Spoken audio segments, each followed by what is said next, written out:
اب آپ دیکھ سکتے ہیں کہ جو پاکستان میں کور کمانڈرز کی جو میٹنگ ہوتی ہے اس کے اندر جو چیف آف آرمی سٹاف ہیں اپنا جنرل سید عاصم منیر، ان کی موجودگی میں ساری چیزیں وہ دیکھی جاتی ہیں کہ لائن آف کنٹرول کشمیر میں جو کشمیریوں کو یہ پکڑ دکڑ کر رہے ہیں، کوئی 1500 سے 2000 آدمی انہوں نے پکڑ لیے ہیں، بہت زیادہ انہوں نے شہید بھی کر دیا. ادھر بہت زیادہ پریشر ہے مظفر آباد کی طرف سے، جو جتنے بھی وہ آپ کو پتا آلریڈی 8 لاکھ انڈین ادھر بیٹھی ہوئی ہے فوج ہے، تو وہ ادھر سے بڑا پریشر دے رہے ہیں پاکستان والوں کو. اور پاکستان والوں نے بھی ادھر جو ہے نا اپنی بہت زیادہ آرمی بھیجی ہے.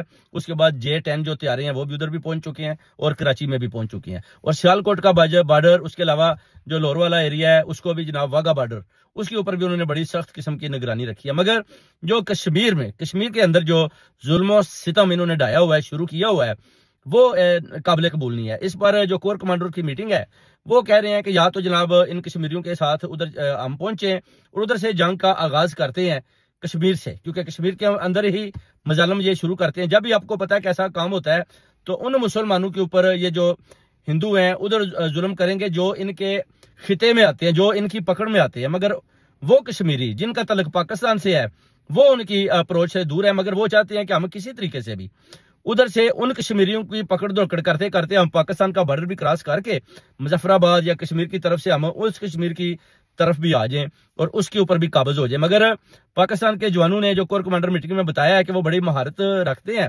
آپ کو یاد ہوگا ابھی نندن کے طیارے کو اور دوسرے طیارے کو صرف ہمارے ایک جوان نے 1 منٹ میں گرا دیا تھا. تو ابھی بھی جو بڑے ایکسپرٹ اور اسپیشلسٹ جو ہے نا وہ ادھر بیٹھے ہوئے ہیں اور وہ ساری چیزوں کو بڑے طریقے کے ساتھ دیکھ رہے ہیں اور ڈیفینسو موڈ میں بیٹھے ہوئے ہیں. جب وہ جنگ کا طبل بجائیں گے تو پھر آپ کو پتا ہے کہ یہ جو ہماری فوجیاں یہ پھر کشمیر تک جائیں گی اور ادھر جو انہوں نے کشمیری پکڑے ہیں ادھر سے پھر جنگ کا آغاز ہوگا.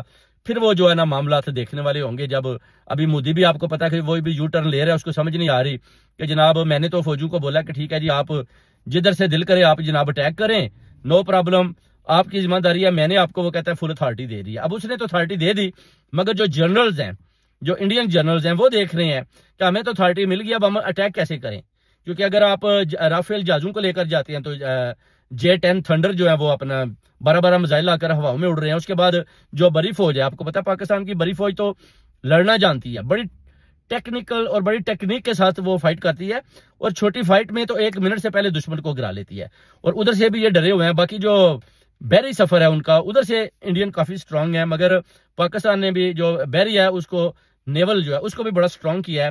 ادھر بھی ان کو جناب بتایا ہے کہ جناب آپ نے بڑے طریقے کے ساتھ ان کے ساتھ لڑائی کرنی ہے. جب بھی آپ دیکھیں بس آپ آگے سے اٹیک کر دیں. وہ بھی ریڈی بیٹھے ہوئے ہیں. جب فضائی بری بحری سب ریڈی بیٹھے ہوئے ہیں تو ان کو سمجھ نہیں آ رہی. وہ کہتے ہیں کہ ہم نے جناب باری تو لینی ہے، ہم نے تو ہر صورت میں کچھ نہ کچھ تو نقصان کر کے جانا ہے پاکستان کا، کچھ نہ کچھ، ہم پیچھے ہٹنے والے نہیں ہیں.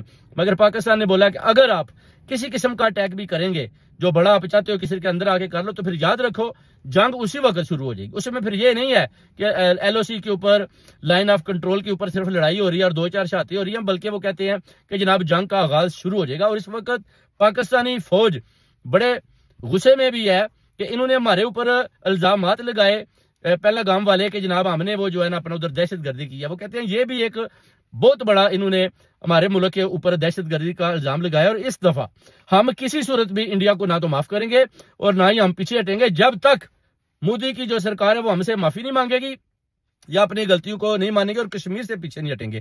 ادھر آپ دیکھ سکتے ہیں کہ بنگلہ دیش نے بھی بولا کہ اگر یہ اٹیک کرتے ہیں پاکستان کے اوپر تو وہ کہتے ہیں کہ پھر آپ ایسا کریں کہ ہندوستان کی ریاستوں پر قبضہ کر لیں. یہ بنگلہ دیش نے بولا. ادھر چائنا کا جو وزیر اعظم ہے اس نے بھی بولا کہ اگر ہندوستان نے پاکستان کے اوپر حملہ کیا تو ہم پورا ڈیفنس کریں گے اور پاکستان کا ساتھ دیں گے اور اس جنگ میں بھرپور طریقے سے حصہ بھی لیں گے. تو یہ جب چائنا نے بھی ان کو وارن کر دیا تو ابھی مودی جو ہے نا وہ یو ٹرن لینے کے چکر میں ہے. مگر پاک آرمی تیار ہے بھائیو، پاک آرمی تیار ہے. پاک آرمی کہتی ہے کہ آؤ اب جنگ کرو. اب آپ نے جب جنگ کا اعلان کیا تو پھر شروع کرو.